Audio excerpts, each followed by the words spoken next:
ओम गणेशाय नमः।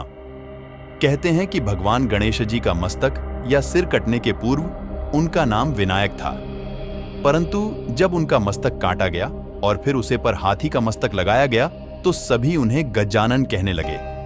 फिर जब उन्हें गणों का प्रमुख बनाया गया तो उन्हें गणपति और गणेश कहने लगे। ओम गम गणपतये नमः भगवान गणेश का यह मंत्र इतना चमत्कारी है कि इसके जाप से जीवन में आने वाली सभी बाधाएं और परेशानियां दूर होती हैं। इस मंत्र के जाप से भक्तों को जल्द ही शुभ फल प्राप्त होता है। गणेश जी को खुश कैसे करें? गणेश जी को मीठी मीठी खुशबू, मीठी चीजें और बहुत कुछ पसंद है। वह सहृदय है। उनकी अच्छी तरह से पूजा करने के लिए आपको उन्हें भोग लगाने के लिए मिठाई, लड्डू तैयार करनी चाहिए। इसके अलावा कुछ फूलों की व्यवस्था करें और उस जगह को भीनी भीनी खुशबू से सजाएं। ऐसा कहा जाता है कि भगवान गणपति सभी देवताओं से जल्दी प्रसन्न हो जाते हैं। इसीलिए गणपति जी को बुद्धि के देवता भी कहा जाता है। गणेश जी विघ्नहर्ता और रिद्धि सिद्धि के स्वामी हैं। इसीलिए हिंदू धर्म के अनुसार कोई भी कार्य शुरू करने से पहले गणेश जी की आराधना की जाती है। एक बार की बात है, सभी देवता बहुत ही मुश्किल में थे। सभी देवगण शिवजी के शरण में अपनी मुश्किलों के हल के लिए पहुंचे।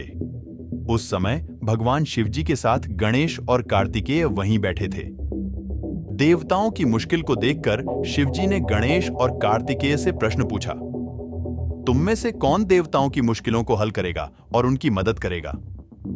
जब दोनों भाई मदद करने के लिए तैयार हो गए तो शिवजी ने उनके सामने एक प्रतियोगिता रखा। इस प्रतियोगिता के अनुसार दोनों भाइयों में जो भी सबसे पहले पृथ्वी की परिक्रमा करके लौटेगा मैं मदद करेगा।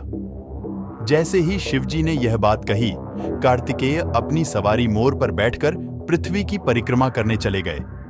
परंतु गणेश जी वहीं अपनी जगह खड़े रहे और सोचने लगे कि वह मूषक की मदद से पूरे पृथ्वी का चक्कर कैसे लगा सकते हैं। उसी समय उनके मन में एक उपाय आया। वे अपने पिता शिवजी और माता पार्वती के पास गए और उनकी 7 बार परिक्रमा करके वापस अपनी जगह खड़े हो गए। कुछ समय बाद कार्तिकेय पृथ्वी का पूरा चक्कर लगाकर वापस पहुंचे और स्वयं को विजेता कहने लगे। तभी शिवजी ने गणेश जी की ओर देखा और उनसे प्रश्न किया, क्यों गणेश, तुम क्यों पृथ्वी की परिक्रमा करने नहीं गए?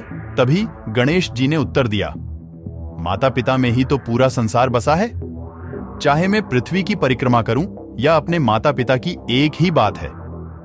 यह सुनकर शिवजी बहुत खुश हुए और उन्होंने गणेश जी को सभी देवताओं के मुश्किलों को दूर करने की आज्ञा दी। साथ ही शिवजी ने गणेश जी को यह भी आशीर्वाद दिया कि कृष्ण पक्ष के चतुर्थी में जो भी व्यक्ति तुम्हारी पूजा और व्रत करेगा उसके सभी दुख दूर होंगे और भौतिक सुखों की प्राप्ति होगी।